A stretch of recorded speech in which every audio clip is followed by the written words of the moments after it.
Amandine Petit, célibataire?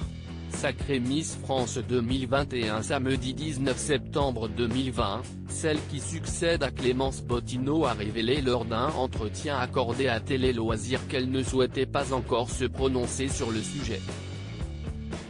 Je pense qu'il y a un jardin secret à préserver durant mon année de Miss France. Cela ne fait que 2 jours que j'ai été élue, je ne vais quand même pas tout vous dévoiler d'un coup, avait-elle confié. Enceinte, fière de son baby bump, la chanteuse de 35 ans a partagé une magnifique série de clichés sur son compte Instagram. Si les fans sont sous le charme, ces photos sont issues du clip de son dernier single, intitulé Ensemble. Elliot Page soulagé, le comédien a partagé son premier selfie depuis qu'il a annoncé être transgenré. Ému face au soutien de ses fans, il a écrit en légende de la publication, du fond du cœur, merci. Votre amour et votre soutien ont été le plus beau des cadeaux.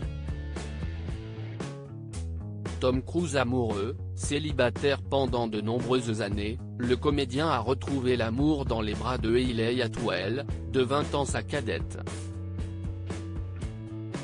Star des films Marvel, la jeune femme tourne actuellement le 7e volet de Mission Impossible avec son chéri. William et Harry réconciliés, si les fils du prince Charles et de Lady Diana ne passeront pas les fêtes ensemble, il semblerait qu'il ait enterré la hache de guerre. Selon un biographe royal, les 2 hommes se seraient même échangé des cadeaux de Noël. Une nouvelle qui fera plaisir à leur grand-mère, Elisabeth II. Jonathan Daval condamné, le 21 novembre 2021, le jeune homme a été reconnu coupable du meurtre de son épouse, Alexia. Selon les informations de l'Est républicain, les parents de la jolie blonde, Isabelle et Jean-Pierre Fouillot, réclameraient aujourd'hui 360 000 € à leur ancien beau-fils. Ils demandent en effet 150 000 € chacun ainsi que 60 000 € au préjudice économique lié à une perte d'exploitation de leur bar PMU, finalement revendu en 2019.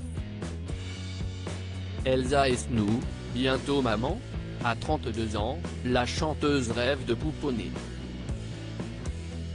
Dans un entretien accordé à Télévision Grande Chaîne, elle a ainsi révélé « Le plus beau cadeau que j'aimerais, si est un enfant.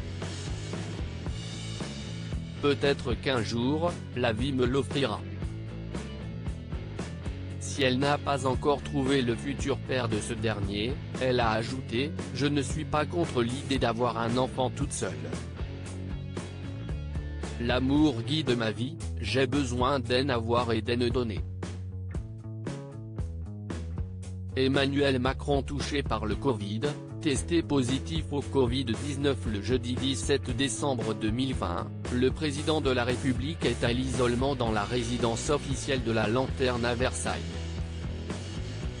Lors d'une conférence de presse, Gabriel Attal s'est montré rassurant quant à son état de santé, dans la continuité de la démarche de transparence sur l'état de santé du président. Je tiens à vous informer que le médecin-chef de la présidence de la République a réalisé, ce matin même, un bilan indiquant que le président présente encore des symptômes, mais que son état de santé est stable. Michel Drucker en convalescence, suite à sa lourde opération du cœur suivie de plusieurs complications, l'animateur a été obligé de ralentir et se remet peu à peu. Souhaitant retrouver son public le plus rapidement possible, il a confié à Laurent Ruquier lors des Enfants de la télé qu'il reviendra très vite. Les cardiologues m'ont assuré que si je continuais à bien faire cette rééducation, je pourrais peut-être revenir sur mon canapé à la fin du mois de mars, a-t-il assuré. Clash de Maëva Guénam et Jazz Correia, depuis plusieurs jours, les 2 candidates de télé-réalité se font la guerre. Après que la mère de 2 enfants se soit moquée de la star des Marseillais, cette dernière s'est vengée en révélant que le mari de Jazz Correia, Laurent, l'avait trompée avec une autre femme. Humiliée, la jolie brune a révélé qu'elle souhaitait de quitter les réseaux sociaux.